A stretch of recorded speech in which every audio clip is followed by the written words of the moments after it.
दोस्तों HRDIS में आप सभी का स्वागत है। कैसे हैं आप सभी लोग? आई होप आप सभी लोग अच्छे होंगे और अपनी पढ़ाई को बहुत बढ़िया तरीके से कर रहे होंगे। देखिए कुछ दिनों से करंट अफेयर्स नहीं आ पा रहा था, तो आज हम लोग जो छूट गया है करंट अफेयर्स उसको हम लोग कंप्लीट करेंगे।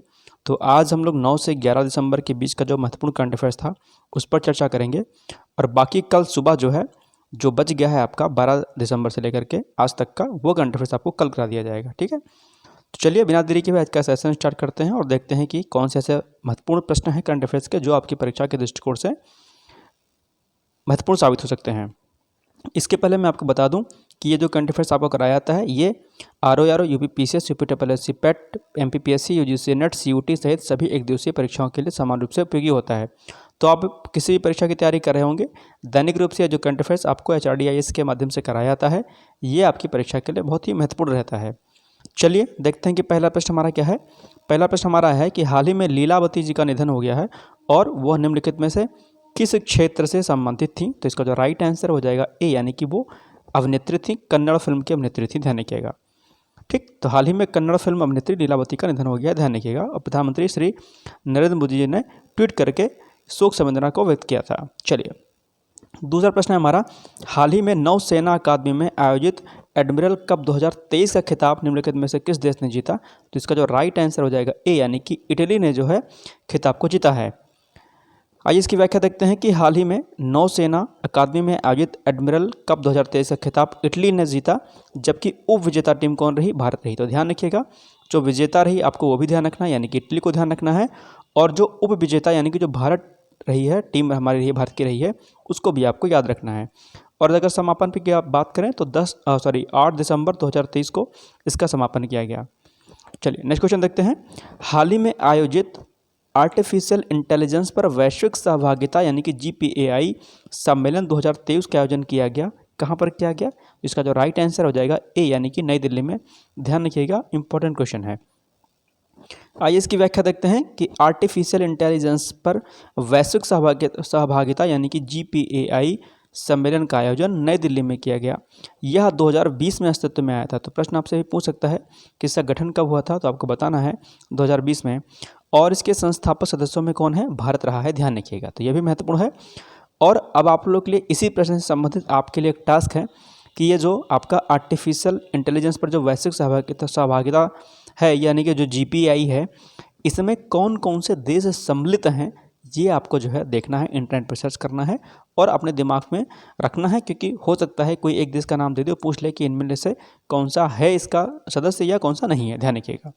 चलिए प्रश्न नंबर 4 है, E-गवर्नेंस 2024 के राष्ट्रीय पुरस्कार के वेब पोर्टल का उद्घाटन निम्नलिखित में से किसने किया? तो आपका जो राइट आंसर हो जाएगा सी, यानी कि प्रशासनिक सुधार और लोक शिकायत विभाग द्वारा अभी हाल ही में E-गवर्नेंस 2024 के लिए राष्ट्रीय पुरस्कार के लिए वेब पोर्टल का जो है उद्घाटन किया गया है।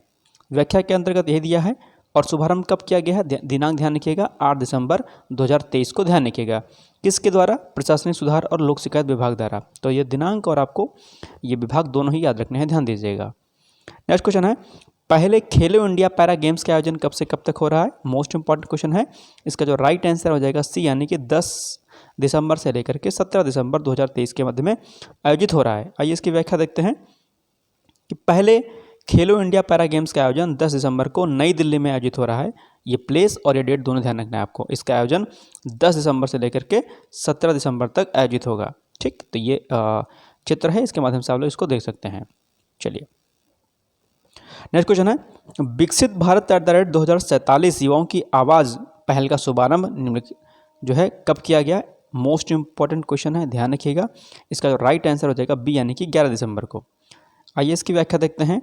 प्रधानमंत्री श्री नरेंद्र मोदी जी द्वारा 11 दिसंबर 2023 को विकसित भारत 2047 युवाओं की आवाज़ पहल का शुभारंभ किया। विकसित भारत 2047 का लक्ष्य क्या है? भारत को स्वाधीनता के 100 वर्ष यानी कि 2047 तक एक विकसित राष्ट्र बनाना है। तो इस पॉइंट को भी आपको ध्यान रखना है कि दरअसल इसका लक्ष्य क्या है। ठीक, ये प्रश्न भी आपसे पूछ सकता है। इस दृष्टिकोण में विकास के विभिन्न पहलुओं को शामिल किया गया है, जिसमें आर्थिक विकास, सामाजिक प्रगति, पर्यावरणीय स्थिरता और सुशासन यानी कि गुड गवर्नेंस जो है शामिल है। ध्यान रखिएगा। तो महत्वपूर्ण प्रश्न है, इसको आप लोग जो है ध्यान रखिएगा। चलिए नेक्स्ट क्वेश्चन है, हाल ही में सेफ सिटी परियोजना की शुरुआत निम्नलिखित में से किस राज्य सरकार द्वारा की गई है? ध्यान रखिएगा, इंपॉर्टेंट प्रश्न है, यूपी स्पेशल का है, यानी कि उत्तर प्रदेश से रिलेटेड करंट अफेयर्स है। इसका जो राइट आंसर हो जाएगा उत्तर प्रदेश। चलिए व्याख्या देखते हैं। हाल ही में उत्तर प्रदेश सरकार द्वारा सेफ सिटी परियोजना की शुरुआत की गई है। इस परियोजना का उद्देश्य राज्य में महिलाओं की सुरक्षा को मजबूत करना है। राज्य सरकार द्वारा निर्देशित किया गया है कि सभी कोचिंग संस्थान देर रात तक लड़कियों के लिए क्लास का संचालन न करें और सुरक्षा के दृष्टिकोण से संस्थानों में कैमरे आदि लगाने का जो है काम करें। तो ये जो है महिलाओं की सुरक्षा से संबंधित ये टॉपिक है, तो महत्वपूर्ण हो जाता है, ध्यान रखिएगा। चलिए ध्यान रखिएगा कि कोई भी योजना, कोई भी प्रोग्राम पॉलिसीज अगर महिलाओं से संबंधित है तो वो जो है आपके लिए परीक्षा के लिए ज़रूरी हो जाती है, ध्यान रखिएगा। नेक्स्ट क्वेश्चन है, हाल ही में दिल्ली के राजघाट के समीप स्थित गांधी दर्शन में गांधी जी की कितनी फीट ऊंची प्रतिमा का अनावरण किया गया है? तो इसका जो राइट आंसर हो जाएगा 10 फीट। आइए इसकी व्याख्या देखते हैं। हाल ही में दिल्ली के राजघाट के गांधी दर्शन में रक्षा मंत्री राजनाथ सिंह द्वारा गांधी जी की 10 फीट ऊंची प्रतिमा का क्या किया गया है? अनावरण किया गया है, ध्यान रखिएगा। चलिए नेक्स्ट क्वेश्चन है, कृषि उड़ान योजना की शुरुआत कब की गई थी? इसका जो राइट आंसर हो जाएगा बी, यानी कि 2020 में। आप लोग को मैं बता दूं कि कुछ योजनाएं ऐसी होती हैं जो चर्चा में होती हैं, वो भले ही वर्तमान जो वर्ष होता है उसके पहले की हों, तो उसी से संबंधित प्रश्न आपसे पूछ सकता है, ध्यान रखिएगा। किसी भी कारणवश से अगर कोई भी योजना चर्चा में है या महत्वपूर्ण कोई योजना है तो 2, 4, 6 साल पुरानी योजना भी आपसे परीक्षा में पूछ लेता है, ध्यान रखिएगा। आइए इसकी जरा व्याख्या देखते हैं कि कृषि योजना की शुरुआत अगस्त 2020 में अंतर्राष्ट्रीय और राष्ट्रीय मार्गों पर की गई थी, जिससे कृषि उत्पादों के परिवहन में किसानों को सहायता प्रदान की जा सके और उनके मूल्य प्राप्ति में सुधार हो सके। जबकि दूसरा पॉइंट क्या है इसमें कि कृषि उड़ान योजना 2.0 की घोषणा कब की गई थी? यह की गई थी 27 अक्टूबर 2021 को। तो जब पहली बार जब स्टार्ट किया गया था अगस्त 2020 में, आपको ये भी याद रखना है, और दूसरी बार जब इसको लॉन्च किया गया 2.0 के नाम से, तो ये किया गया 27 अक्टूबर 2021 को। ठीक, तो कृषि उड़ान योजना 2.0 की घोषणा 27 अक्टूबर 2021 को की गई थी, जिसमें मुख्य रूप से पहाड़ी क्षेत्रों, उत्तर पूर्वी राज्यों और जनजातीय क्षेत्रों से जल्द खराब होने वाले खाद्य उत्पादों के परिवहन पर ध्यान केंद्रित किया गया।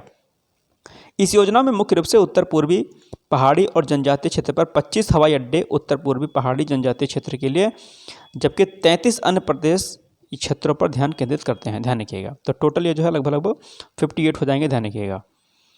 नेक्स्ट क्वेश्चन है आप लोगों के लिए है, इस प्रश्न का आपको उत्तर देना है, नहीं माफ कीजिएगा, नेक्स्ट क्वेश्चन आपको उत्तर देना है। प्रश्न आप लोग के लिए है कि पेट्रोल में इथेनॉल के 10% मिश्रण का लक्ष्य कब तक निर्धारित किया गया है? मोस्ट इंपॉर्टेंट ये प्रश्न है।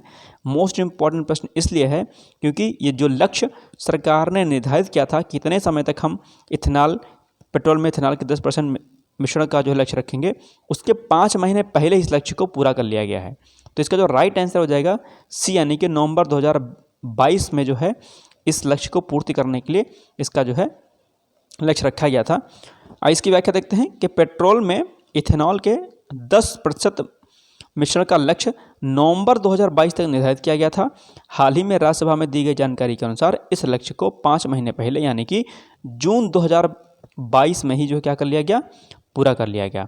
सरकार ने इथेनॉल आपूर्ति वर्ष 2025-26 तक इथेनॉल मिश्रित पेट्रोल कार्यक्रम के अंतर्गत पेट्रोल में इथेनॉल के 22% मिश्रण का लक्ष्य निर्धारित किया है, ध्यान रखिएगा।